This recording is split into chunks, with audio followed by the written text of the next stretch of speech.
才不会过得很不开心。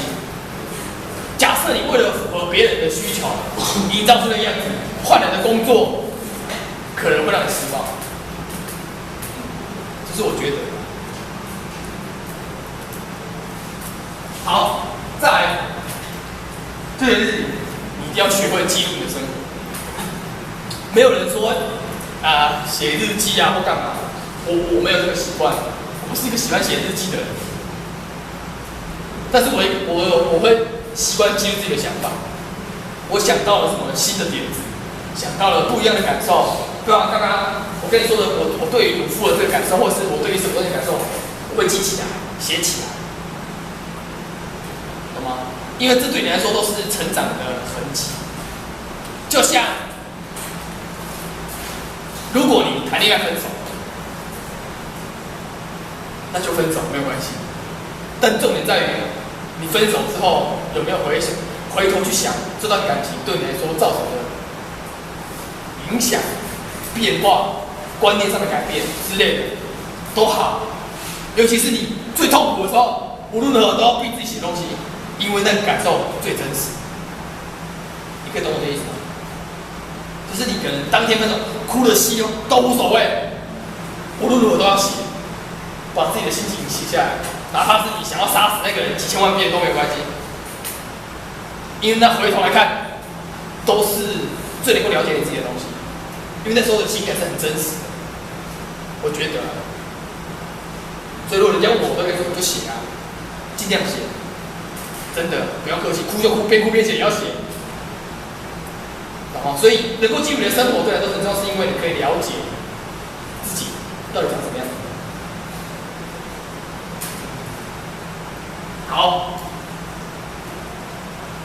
应该很多人都大二了，对不对？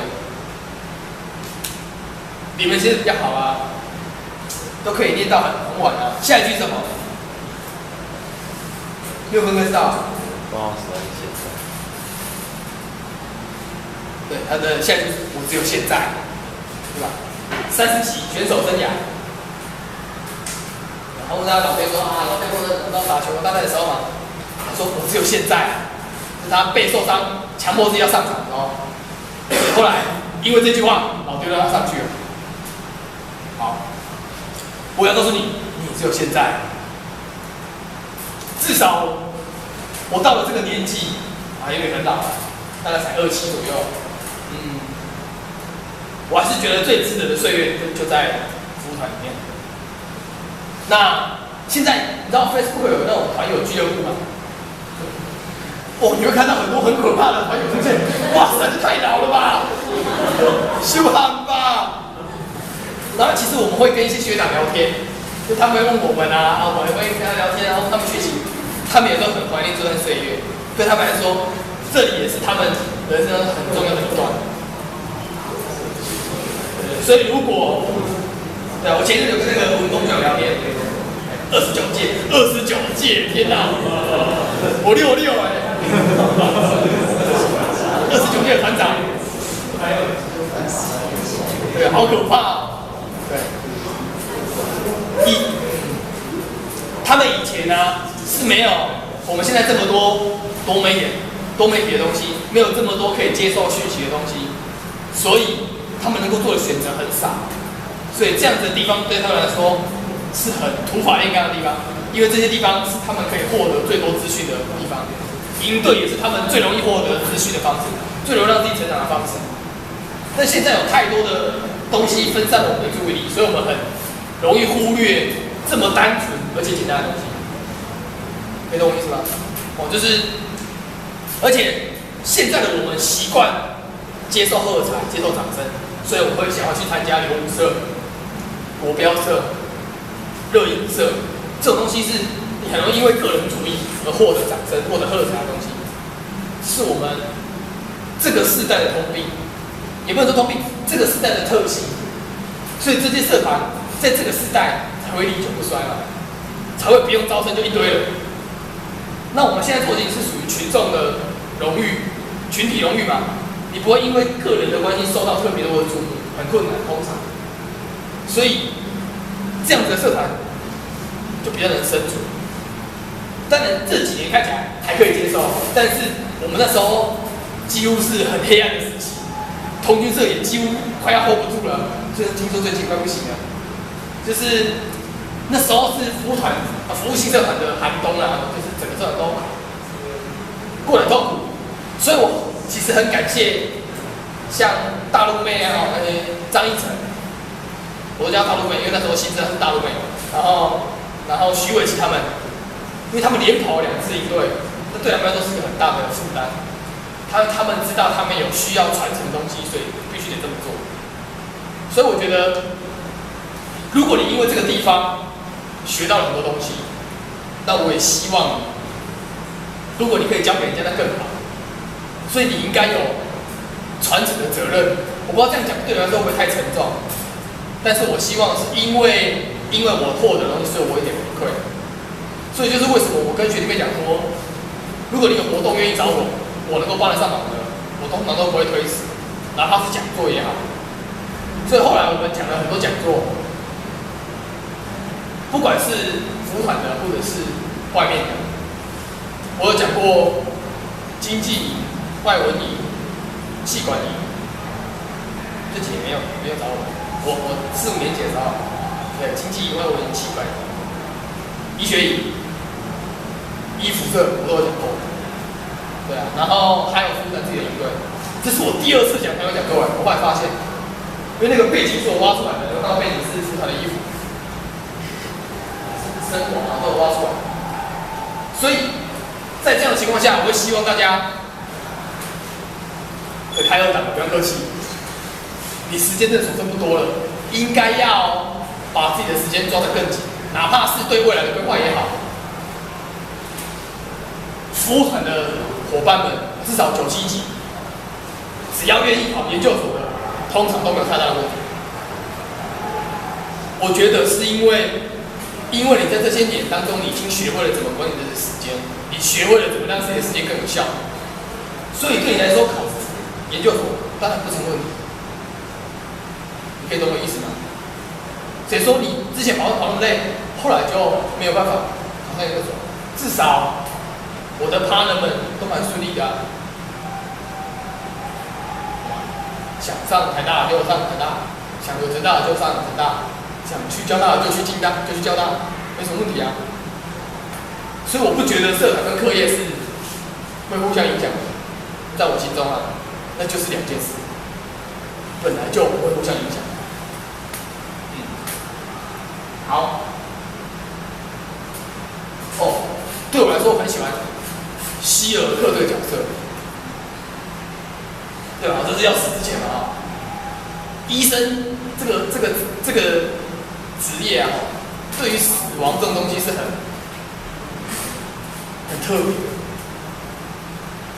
我第一次，我们拿到医师执照之后，就可以宣判死亡。宣判死亡就是说，我在病房值班的时候，如果我病人过世了，他走了，那医生就会走到他的床，走到他旁边，翻眼睛看看瞳孔有没有放大，听心跳才有没有，摸脉搏，看看心电图有没有跳动。如果没有，我就会瞄一下时间，看一下名字，然后请家属到旁边来，就跟他说，民国几年几月几日几点几分，叉叉叉先生过世。对，然后会跟他说，请你们帮他擦拭身体啊，再跟他讲话，因为人的听觉是最后消失的。当你完全死掉的时候，还有一瞬间你的听觉还有一点点时间，你的听觉还会存在。所以在那个时刻，你一定要多跟他讲话，因为他是可能是他生命当中最后听得到的时间。我第一次做这件事情的时候，差点忍不住我自己的眼泪，因为家属一定是哭得稀里哗啦嘛。所以我就是那跟以前你看自己的亲戚朋友过世的感觉是不一样，因为你第一次决定了那个人死亡的时间，你可以懂我的意思吗？所以他到这死亡诊断出的时间就是我下，我醒他什么时候死，因为什么病，这样的体验基本上都是很特别的，而且我们会一再反复的遇到，尤其是在癌症病房，它就是会有病人不断的离开，你就是得不断的宣。那为什么要特别讲他？不知道大家对他死之前讲的话有没有印象？有印象吗？他说人什么时候会死掉，对吧？是被子弹打穿心脏的时候吗？他说不是嘛，是喝下剧毒硼矿的时候吗？不是，是什么时候？他说是被世人遗忘的时候。所以对我来说，他把死亡的定义换了一个方式去解释，而且他的角色又是一个庸医，所以对我来说，这是一个很特别的角色，所以我印象很深刻。然后最后他讲这句话，因为他决定了自己的死亡时间，他也知道他不会因为这样就死去，因为还有更多东西会被世人记。所以在有这样的观念下，我觉得我在看待死亡的这些东西上面就变得更能够接受跟理解。对我来说，有时候如果是我自己的病人走掉，我也会跟家属讲类似的观念。对我来说啦，所以我还是觉得漫画真的可以教我不少东西，只要它是一部好漫画。好，那个，我觉得今天对我来说最重要的是要讲我自己在服务团的经历，跟我学到的东西，跟我感受到的一些东西。那我还要问一些我以前的伙伴们，然后了解他们一些想法，然后把它加进去里面。那我觉得比较特别的是我的职业是对你来说应该是很神秘的，包含我们的一些念书的过程啊，一些逻辑上都跟你们不太一样。那所以如果你有什么问题，都欢迎提问，只要你敢问，我就敢讲。对我来说啦，因为你们选择了跟我一样的道路，所以我们有不一样的情感在。所以我觉得有很多东西是我可以跟你们讲的，所以我就会告诉你们应该怎么做才会过得更好。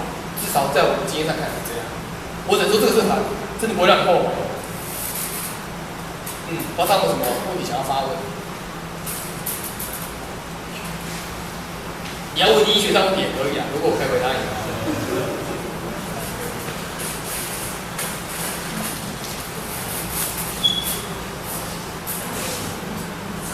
俗语那韩愈早晚对不对？俗语啊，不好意思啊，俗语。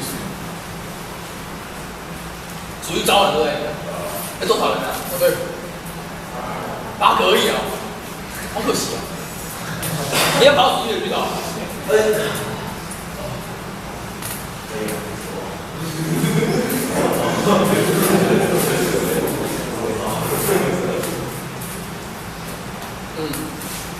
大门口。然后医学上也可以啊。念书的诀窍我没有，我确定。要直接睡觉吗？有啊，为什么没有？睡觉应该要跟大家讲一个观念是，你要定时。定时哦，就是如果你的身体习惯每天早上的时候睡觉，那就好。有人说，如果12点到11点到1点不睡会不会怎么样？那是中医的理论嘛。中医说那段时间叫做肝经在运行，你要让肝西医的这个理论。西医的理论叫做生理时钟，只要你的身体的内分泌跟得上你的时钟，跟得上你的生活作息，就不会有问题。你懂我意思吗？为什么有的人可以睡6个小时，有的人可以睡8个小时，有的人他妈每天睡4个小时还睡不饱，对吧？我是睡6个小时的人，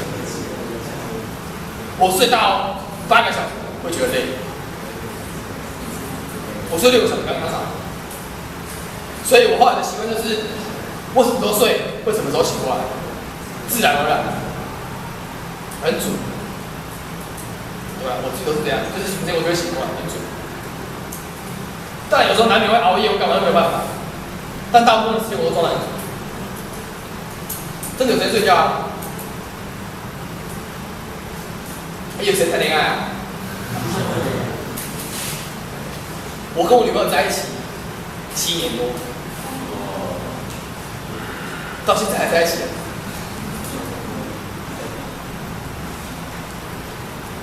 她算是，我觉得我很感谢她，是因为她可以体验我的生活。刚在一起初期的时候，我每天只有给她1个小时，就整天。她是学妹，医学系的学妹。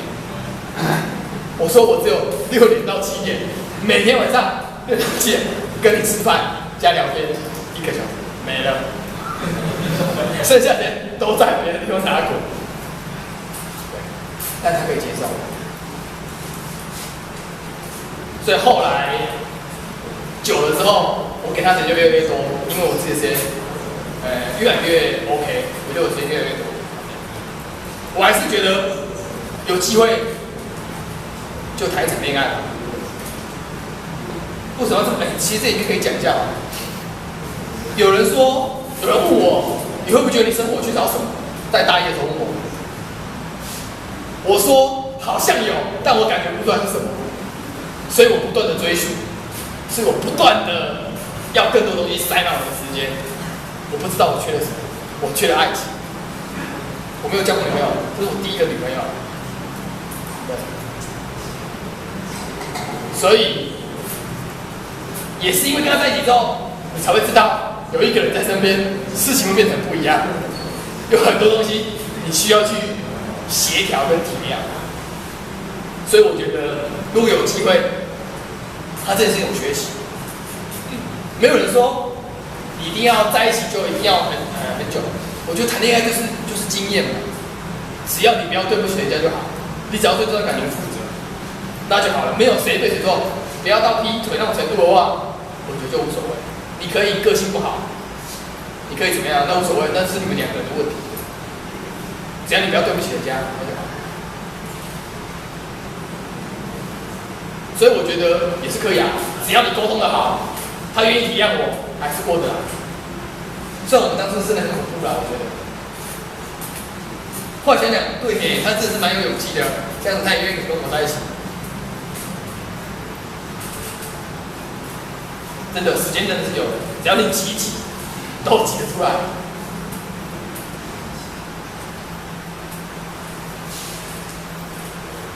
包大很多什么？请说。就是测量顶上的。对，就是我想问，就是因为有时候可能我会想办一些不同以往的一些新的活动，就像是我们测量机这一届有办一个就是像测量的东西，可是它是第1届，就是可是在办这个活动的时候，你知道为什么往往都会有动力去办这件事情，可是在找人啊，就可能找一些人帮忙什么，就是找的都没什么动力，就是觉得自己的动力好像都会被别人就抹掉这样子。就是你觉得当你遇到这种情况的时候，你会怎么办？对，找咖哦，这事情是个很重要的事情。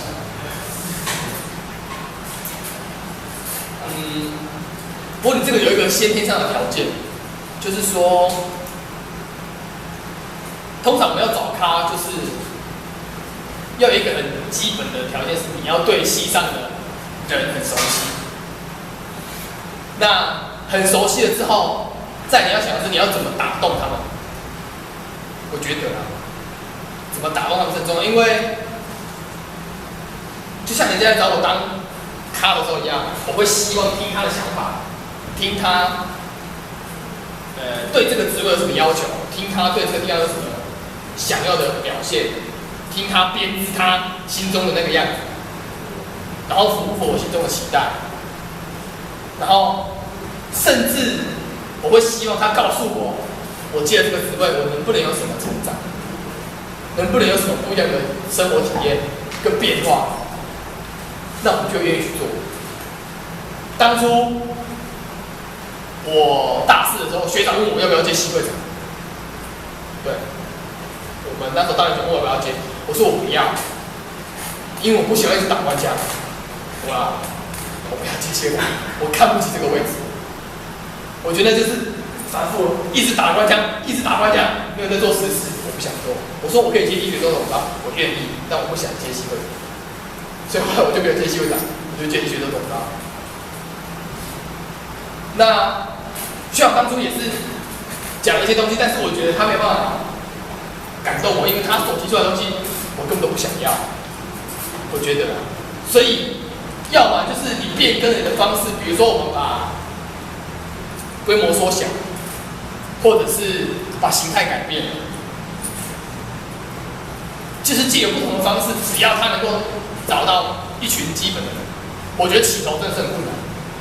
如果你第一届想要达到人家那样的规模，通常都办不到，而且测量不是个通用的科系，所以我觉得，如果你现在的想法没有办法抓到那么多人，那不然就换个方式，把规模缩小，不用这么多人也可以办到，你懂我意思吗？比如说，就第一个就是把干部跟队服人数缩小，然后把它变得精致简单，可能小队数也没有很多，当成是一个示范性的东西。我觉得第一件只能这么做，对啊，在这样的情况下，很多东西就可以尝试看看，也会比较自由，就是以弹性为前提啊，就是你会希望他可以发挥他想要发挥的东西。我觉得就很像你问我多少人可以办一个营队，我告诉你干部只要4个，真的只要给我4个人，加上我自己也没关系，4个人就可以，对吧？部分就这样，4个人就可以。真的工作组的那些，只要你分得很清楚，那4个人就会办得到，对啊。而且最重要的是，我觉得你可以帮他把外援找好，就是说，假设你今天要找这个人当活动长，你可以跟他说，我已经帮你找好了谁跟谁可以帮你，可以跟你交接，懂吗？我的意思就是说，假设这一群人里面也有其他人是某系的活动长，应该有吧？辅导里面没有吗？我们以前都是出租人才的人呢，有没有？对吧？就是说，可能某某某其实是某个营队的活动长，某某某其实是某个，他可能身兼学练部长加外面的活动长，你懂我意思吗？那有的时候是我给你一个外援，给你一个东西之后，他心中的那个彷徨跟不安会减轻，他是不是愿意试试看？我觉得啦，这也是个方式。我帮你找好外援，你已经可以找他交接了，他在等你，说不定也会有帮助。对啊，有些想法你只能想，但没办法做，我说这很现实。对啊，但是可以试的方式就是，其实你可以问看大陆妹啊，就张一晨啊。虽然他，对我都叫大陆妹啊，他算是一个很热情的人啊。这里对他来说应该也是很深的情感。他应该也是一个可以学很多技能的人。我觉得啦，所以如果你找到的咖，他们多半都是怕自己不能胜任，或者是自己时间不足。但我觉得时间不足的东西就是屁话。拜托，大学生时间多得跟鬼一样，懂吗？我觉得时间不足都是屁话。他光是每天攻 FB 的时间，通通砍掉，他时间就多得跟鬼一样，信不信？我觉得啦。再来就是你的功力，看能不能说服人家，还是以诱因、规模缩小、找寻外援这几项为主吧。我找咖的时候都是这样的，大部分是把想法讲清楚，给予足够的弹性，应该就可以接受。我觉得不要强求啊，强求反而会造成很多反效果。我带学弟妹办同玩大赛的时候，我只跟他说我要玩同玩，我要玩大地游戏，钱给你5000，结束，剩下随便你。我只有这样跟他讲而已，这样就随便他们搞，我没有干涉任何事情。对，我只跟他说，我就是要一个可以让1到7年级都玩得起来的游戏，然后跟同玩有关系，那钱就是5000块，你自己决定，好没了。他们也做得很好啊，我完全没有干涉，完全没有过问。还问我学长你要不要验一下什么签档，都不用，随便你们，爽就好。我是这样跟那时候的同玩大赛总导讲的。所以你试试看能不能这样办到，只要你把宗旨定得很清楚，弹性给的很足够，那个人只要他有 sense， 愿意付出，大家就不会有问题。如果不愿意付出的，那本质上他就有问题。你说你要勉强他，我觉得很困难。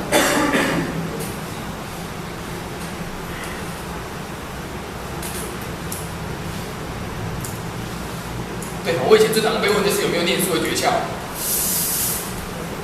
我真的觉得这种东西是你自己决定就好啊。不过你要找到你自己念书最有效率的时间，这很重要。你什么时候看书最看得下去？这非常重要。没有怪我，我知道，考试前最看得下去了。你要找到你一天当中最有效率的时间，我就是晚上8点多到11点，我自己是我最有效率的时间，就那段时间都会用来做最重要的事情，比如说念书，或是做作业、做报告。我又是一个容易被罪恶感摧残的人，所以我会在考试前疯狂的打电动，打到自己觉得我靠，人生功成解脱，然后就会疯狂念书。就是这样的一个人，就是打到自己，我觉得哇塞，我怎么这么混，怎么这么可耻？然后我就会念很认真。我是这样的，我是一个会被罪恶感摧残的人。所以我觉得都来自于我很了解我自己，我知道我每天晚上8点到11点那段时间念的东西吸收最多，记得最清楚，所以那段时间就是不能错过。很多人说什么早上起床念书最有效，我没有效，我早上起床一定要爽爽吃一个早餐，然后再爽爽看个报纸，或者看个电视，打个电动什么的，我才可以提神。我自己。所以我没办法在早上念书，办不到，太辛苦了。所以我觉得这是你们自己可以掌握的，你自己决定最重要。想清楚你的 timing 什么时候最好。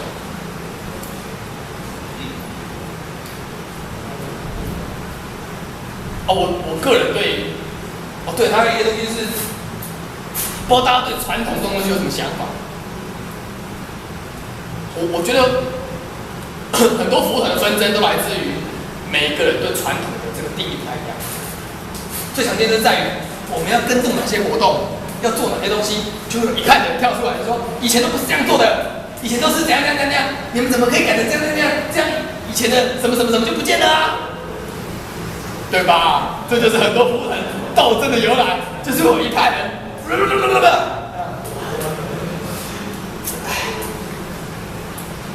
如果是这样的话，那怎么会有娱乐营呢？对不对？你自己看看嘛，以前的活动部就是研究发展部，对吧？怎么会变成现在的活动部呢？怎么会变成现在的娱乐营呢？以前还有社区活动，怎么现在社区活动就不见了呢？以前会有一个营队叫做社区活动，是他们会去社区选一个活动中心，然后邀请这个社区的国小小朋友去家里面发传单，请他们晚上到这里来玩，带一个活动这样，也不见了。那更早之前，当我们就做什么爱心社，是不是？好像。开始啊，那时候还是悠悠社，对。当我们还是什么成功工专的时候，那时候怎么会有这些阿萨布的活动呢？还不是慢慢挤出来的，还不是有人想做，所以去试试看。那时候可能还有一些很简单的活动，所以我觉得。